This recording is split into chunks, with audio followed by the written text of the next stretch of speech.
साथियों नमस्कार। मेरे साथ हैं गांव शेरगढ़ निवासी खेतीहर मजदूर रामस्वरूप जी।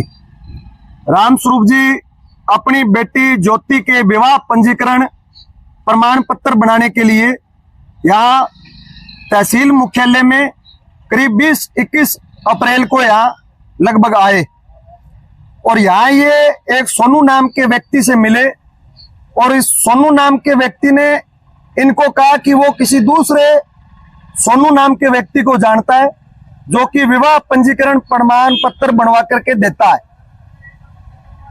पहली बार इन्होंने उस सोनू नाम के व्यक्ति को पंजीकरण से संबंधित कागजात और 900 रुपए दिए।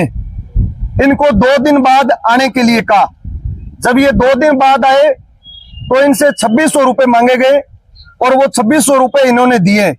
फिर इनको 2 दिन बाद आने के लिए बोला और उसके बाद ये फिर 2 दिन बाद यहाँ तहसील मुख्यालय पहुंचे। फिर इनसे 2500 रुपए और वसूल किए। उसके बाद इनको 29 अप्रैल को आने के लिए कहा। 29 अप्रैल को सुबह इनसे 5000 रुपए लिए और जब ये पंजीकरण वो रजिस्टर्ड करवा करके वापस घर की ओर लौट रहे थे उस समय इनसे 2500 रुपए और मांगे। फिर इन्होंने 2500 रुपए दिए। उसके बाद जब इनको संदेह हुआ, ये भवन निर्माण कामगार यूनियन से भी जुड़े हुए हैं, इन्होंने अपने साथियों के साथ चर्चा की। कुल इनसे 13,500 रुपए यहाँ तहसील मुख्यालय में विवाह पंजीकरण प्रमाण पत्र बनाने की एवज में ऐंठ लिए गए। हमने 2 मई को यहाँ नायब तहसीलदार रणबीर सिंह को इस संबंध में एक शिकायत सौंपी। नायब तहसीलदार के मार्फत मुख्यमंत्री हरियाणा को हमने शिकायत सौंपी कि इस पूरे प्रकरण की निष्पक्ष जांच और जो दोषी है उसके ऊपर आवश्यक कार्रवाई की जाए।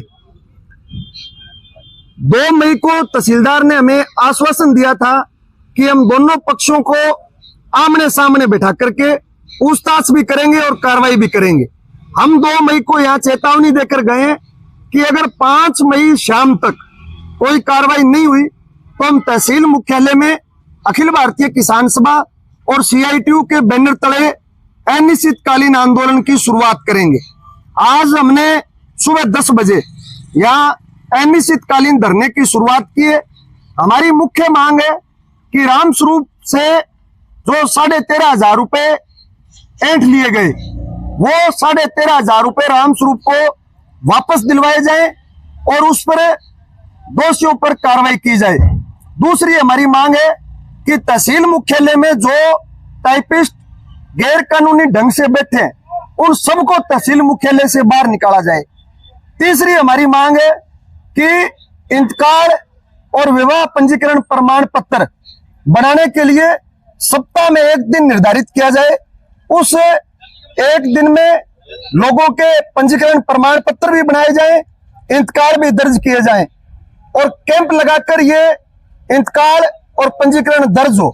और कैंप लगने से पहले दिन प्रशासन गांव-गांव में इसकी बुनियादी कराए, समाचार पत्रों में भी विज्ञापन दे।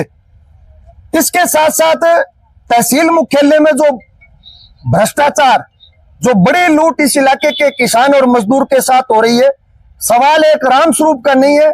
ऐसे सैकड़ों हजारों लोगों की यहाँ तहसील मुख्यालय में टाइपिस्टों के माध्यम से अधिकारियों ने जेब काटने का काम लगातार किया है। इस भ्रष्टाचार पर पूर्ण रूप से रोक लगे और इसके साथ साथ जो ग्रामीण सफाई कर्मचारी हमारे जो साथी हैं उनका मानदेय बकाया पड़ा है वो मानदेय जारी किया जाए। आंगनबाड़ी वर्करों का मानदेय बकाया है वो जारी किया जाए। भवन निर्माण कामगार के साथियों की 90 दिन की वर्क स्लिप और उसके साथ साथ मिड डे मील वर्करों का भी वेतन बकाया। ये तमाम हमारे मांग और मुद्दे आज प्रशासन के साथ हमारी अभी तक कोई वार्ता नहीं हुई है।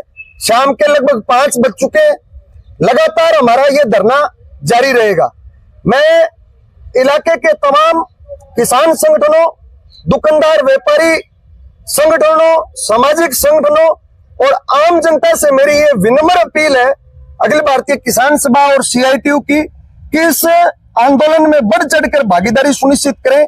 जब तक डबवाली तहसील मुख्यालय में भ्रष्टाचार पर पूर्ण रूप से प्रतिबंध नहीं लगता और इन दोषियों पर कार्रवाई नहीं होती, तब तक लगातार ये हमारा आंदोलन जारी रहेगा। धन्यवाद।